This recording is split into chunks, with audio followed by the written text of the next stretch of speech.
You're a good director. No, He is. No, but he is actually. That was good because not when he's your it's husband. tough. It's tough to do that. He shouldn't be directing me on International Women's Day. You can put that in. Yeah. Hi, Jeff. Hey, what's going on, Amanda? Hey. Excited to be in Coburg, Ontario. As always. Yeah, in your town. So we got something going on. We have big news. And we're very excited. And first off, I just want to say thank you, and for being a wonderful friend, and I appreciate you even like doing this with Greg. Greg, how long I've known Greg for years now, but over the years we've happened to get much more closer and develop our own little relationship. So I just want to say thank you for our relationship, but a big thanks to you deciding to get involved with the Man and Women, it being International Women's Day, Women of the Year, which is a campaign that I've been fortunate enough to be involved with just recently. The Leukemia and Lymphoma Society, so what we call the LLSC, is a huge organization. It's actually North American, but there's a Canadian division. And I've been working with them for a couple of years. I've been in and out. My relationship with them, I've been in and out since my 20s. But recently I've been approached by some of the managers and directors, and they've, with honor, asked me to be more a part of it. And so now, recently they launched this new campaign, like I said, which is the Man and Women of the Year. And I was asked to be part of the committee, which led me to think about asking you to be a candidate. So I nominated you.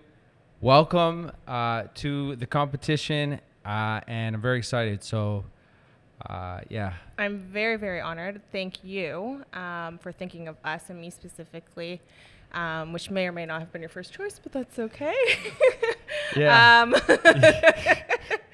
I am, at first I was overwhelmed, but I am super, super excited. I think this is an amazing honor, and to do something like this, of this scale, for a company, or not company, a charity, a non-for-profit, that is going to give back in such a way that is super necessary, because it's such a specific cause that people don't generally think of, unless you've been affected by it personally, which you have, we have, through you and other people in our community.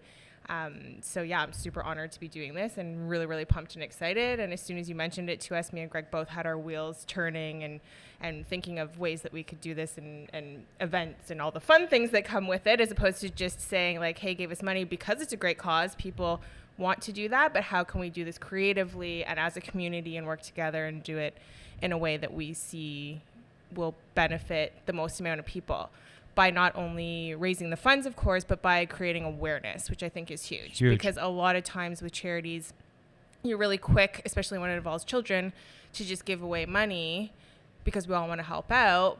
But if that person, gives their $5, $10, even $5,000 and still knows nothing about awareness or where that money's going or how it's helping people, we haven't really done our job, because those people don't know anything about what's happening to those families directly, or how they're being affected, or what they're going through. So I think that's important too. And that's exactly why I believe you are the perfect candidate, perfect fit for this. The main thing is you and Greg have been working so hard with your brand here in Coburg, the L, a beautiful restaurant here on King Street, Coburg. And through this pandemic, I know it hasn't been easy for restaurants, and hasn't been easy for you too.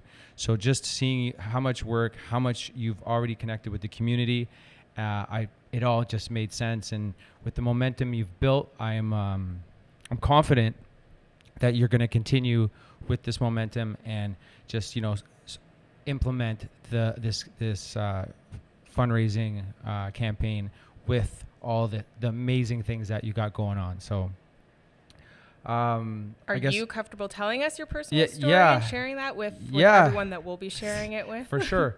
And this is, a lot of people, to this day, people still don't really, I guess, know or understand that I was affected by leukemia in my teens. And I mean, I'm gonna do my best to make this as short as possible because it was an experience. But yeah, so it was 15. I was turning 16. It was, I believe, in 1993 or something like that. September 21st. The date will never go away. And I felt symptoms, or I was sick, and the symptoms was like fluish, feverish, and I had other symptoms like my lymph nodes were big.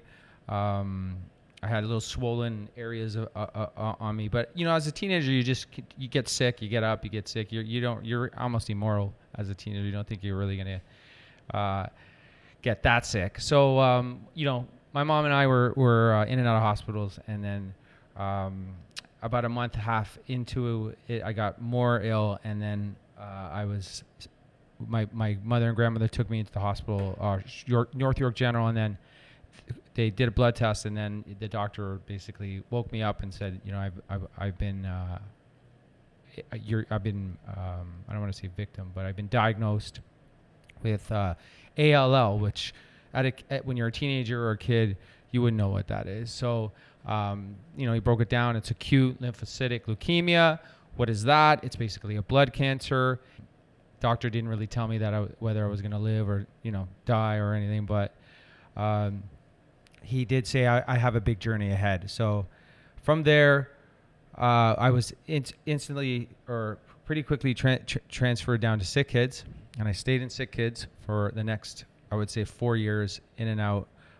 In the beginning, due to the first phase of everything, that's when it got pretty hectic or heavy, where there was a couple times I may have lost my life, and I don't know how to even describe that part, so I won't get into that. Maybe we'll do another podcast or interview for that. But quickly I realized, getting diagnosed as a kid, I was in sick kids, and my environment was kids. And funny enough, as a 15-year-old turning 16, my birthday is in October, and I got diagnosed in September. So technically, they allowed me to stay in sick kids. If I was 16, I would have went to Princess Margaret. So this is what adds to the story, is because being a part of sick kids and my environment around kids all the time, it allowed me to look at it in a different perspective, that, okay, I'm this big kid and I'm going through, the chemo treatments and stuff. But I saw, from 9-year-olds to 5-year-olds to any demographic of kids go through what I was going through, and they were really confused. Mm-hmm. They didn't know what to do. But also what was kind of special was that there was an innocence, because they would just continue to play and continue to just do that, man. And it kept me positive to know that it's really, by maintaining positivity, and the mindset of it is that, just do your best to get through that day. And so it's pretty amazing that the kids, or the environment of the kids, was something that kept me going at the time through my treatment. And then I was in a 4-year protocol, so 4 years of chemo, 2 years of radiation, and I went through the 4 years growing up with kids. Right. And I've lost friends, developed relationships. Our parents, my mom would develop a relationship with another kid's mom, and I would develop relationships with other kids, because these kids we'd see every day, and while we were hooked up to the IV and receiving our chemo treatments.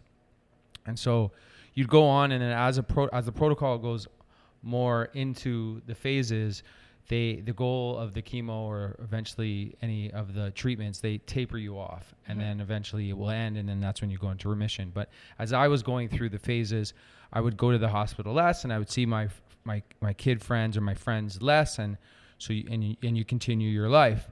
And then as at the end part of the treatment, I would come back, and I would ask, where this person was, or my friend this person, and the nurses informed me that some of them didn't make it.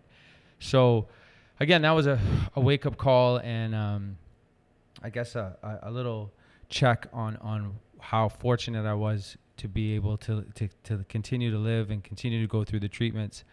And then as I got older, I realized more. I would always look back, because I was in a little bit of denial once I finished treatment. I didn't really share it with anybody. I was a teenager. I just wanted to live my 20s and do my thing. But as I got older, I realized more and more how fortunate I am to be able to survive, to go through the full treatment, to be cared for in such an amazing way by one of the most, world-renowned hospitals. Sick Kids is a world-renowned hospital, has a great reputation.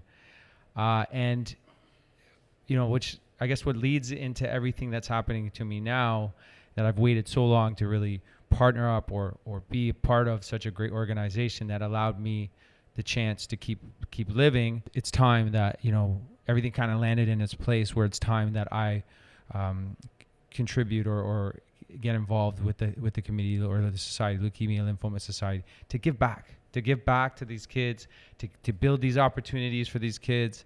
Anyone that really, families, anybody that has had dealt with some sort of blood cancer.